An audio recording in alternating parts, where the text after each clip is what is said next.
ನಮಸ್ಕಾರ, ನ್ಯೂಸ್ 26ಗೆ ಸ್ವಾಗತ.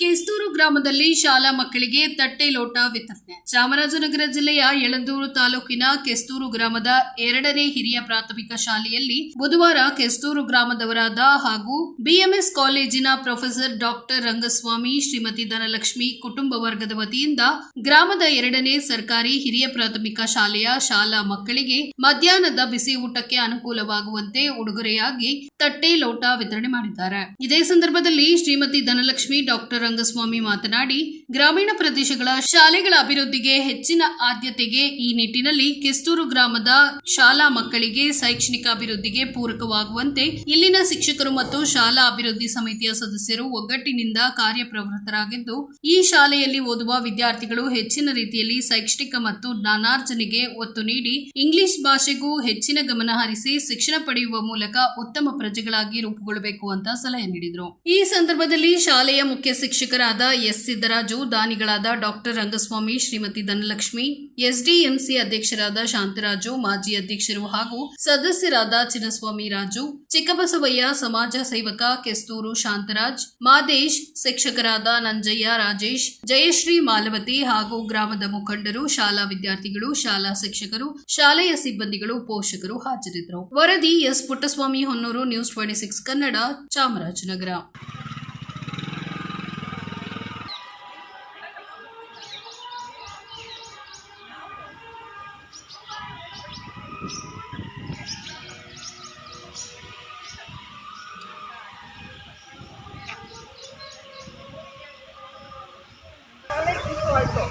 ಅಂದ್ರೆ ಫೇಲ್ ಆಗಿದ್ರಲ್ಲೂ ಒಂದು ಪಾಸಿಟಿವ್ ಆಯ್ತು ಅವ್ರಿಗೆ, ಆ ಥರ ತಗೋಬೇಕು. ಈಗ ಫೇಲ್ ಆಯ್ತು ಅಂದ್ಬಿಟ್ಟು ನಾವು ಕುಗ್ಗಬಾರ್ದು ಅಥವಾ ಪಾಸ್ ಆಗ್ಬಿಟ್ವಿ ಅಂತ ಕುಗ್ಗಬಾರ್ದು, ಒಂದೇ ರೀತಿ ಇರಬೇಕು.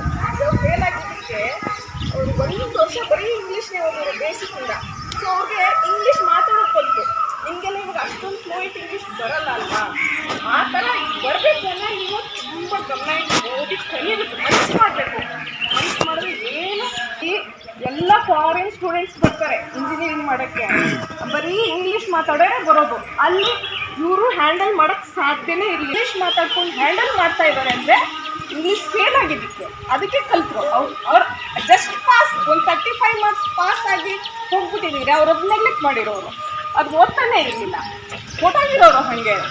ಅಂದರೆ ನಾನು ಹೇಳ್ತಿರೋದೇನೆಂದರೆ, ನೀವು ಪ್ರತಿಯೊಂದು ವಿಷಯಕ್ಕೂ ಇಂಪಾರ್ಟೆನ್ಸ್ ಕೊಡಬೇಕು, ಯಾವುದನ್ನು ನೆಗ್ಲೆಕ್ಟ್ ಮಾಡಬೇಡಿ.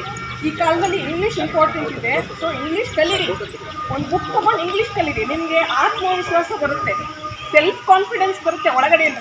ನೀವು ಇಂಗ್ಲೀಷ್ ಗೊತ್ತಿದ್ದರೆ ಆಪೋಸಿಟ್ ಯಾರೋ ಒಬ್ಬ ಬಂದು ಇಂಗ್ಲೀಷಲ್ಲಿ ಮಾತಾಡ್ತಾರೆ ಅಂದ್ಕೊಳ್ಳಿ, ನೀವೇನು ಮಾಡ್ತೀರಾ, ಇಂಗ್ಲೀಷ್ ಗೊತ್ತಿಲ್ಲ ಅಂದರೆ ಭಯ ಪಡ್ತೀರಾ, ಅವ್ರ ಹತ್ರ ಮಾತಾಡೋಕ್ಕೆ ಹೋಗಲ್ಲ, ಹಿಂಜರಿತೀರಾ. ಅದಕ್ಕೆ ಇಂಗ್ಲೀಷ್ ಕಲ್ತಿದ್ರೆ ಏನಾಗುತ್ತೆ ಹೇಳಿ, ಧೈರ್ಯ ಒಳಗಡೆ. ಸರ್ಕಾರಿ ಶಾಲೆಗಳನ್ನ ಉಳಿಸುವಂಥ ಪ್ರಯತ್ನ ಮಾಡ್ತಕ್ಕಂಥ ಯಾರೇ ಆಗಿರಲಿ ರಾಜ್ಯದಲ್ಲಿ, ಅವ್ರಿಗೆ ನಾವು ಪ್ರೋತ್ಸಾಹ ಮಾಡಬೇಕು. ಯಾಕಂದರೆ ಇವತ್ತಿನ ದಿವಸ ಸರ್ಕಾರಿ ಶಾಲೆಗಳನ್ನ ಮುಚ್ಚೈತವೆ. ನಮ್ಮ ಯಳಂದೂರು ತಾಲೂಕಿನ ಕೆಸ್ತೂರು ಗ್ರಾಮದಲ್ಲಿ ಇವತ್ತು ಎಷ್ಟೋ ಜನಕ್ಕೆ ಸರ್ಕಾರಿ ಶಾಲೆ ಮಕ್ಕಳು ಪ್ರೈವೇಟ್ ಸ್ಕೂಲ್ಗೆ ಯಾವುದೇ ಕಾರಣಕ್ಕೂ ಮಕ್ಕಳು ಹೋಗಲ್ಲ, ಮೂಲ ಸೌಕರ್ಯಗಳು ಸಿಕ್ಕಿದಾಗ. ಹಾಗಾಗಿ ಯಾರ್ಯಾರು ಈ ತನಕ ಒಂದು ಒಳ್ಳೆ ಕೆಲಸ ಮಾಡೋಕ್ಕೆ ಪ್ರಯತ್ನ ಪಡ್ತಾರೆ, ಅವರೆಲ್ಲರಿಗೂ ಒಳ್ಳೆಯದಾಗಲಿ. ಇದು ಕೆಸ್ತೂರಿನ ಸರ್ಕಾರಿ ಕೂತಾರೆ ನೋಡಿ, ಫೀಸ್ ಕೊಡ್ತಾರೆ. ನಮ್ಮ ಉದ್ದೇಶ ಅಷ್ಟೇ, ಸರ್ಕಾರಿ ಶಾಲೆಗಳು ಉಳಿಸಬೇಕು. ಎಲ್ರಿಗೂ ನಾನು ನಿಮ್ಮ ಚಾಮರಾಜನಗರ ಹುಡುಗ ಇಂಥ ಒಳ್ಳೊಳ್ಳೆ ವಿಚಾರಗಳ ಬಗ್ಗೆ ವಿಡಿಯೋ ಅಪ್ಲೋಡ್ ಮಾಡ್ತೀನಿ.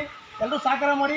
ಇಂಥ ಸರ್ಕಾರಿ ಶಾಲೆಗೆ ಏನು ಒಂದು ಒಳ್ಳೆ ಕೆಲಸ ಮಾಡ್ತಕ್ಕಂಥ ಸ್ಥಾನದಲ್ಲಿ ಏನಾದರೂ ಅವಕಾಶ ಇದ್ದರೆ ನನ್ನ ಕರೀರಿ, ನಾನು ಬಂದು ಖಂಡಿತವಾಗಿ ಸುದ್ದಿ ವಿಡಿಯೋನ ಮಾಡ್ತೀನಿ. ನಮಸ್ಕಾರ ಕಣ್ರಪ್ಪ ಎಲ್ರಿಗೂ.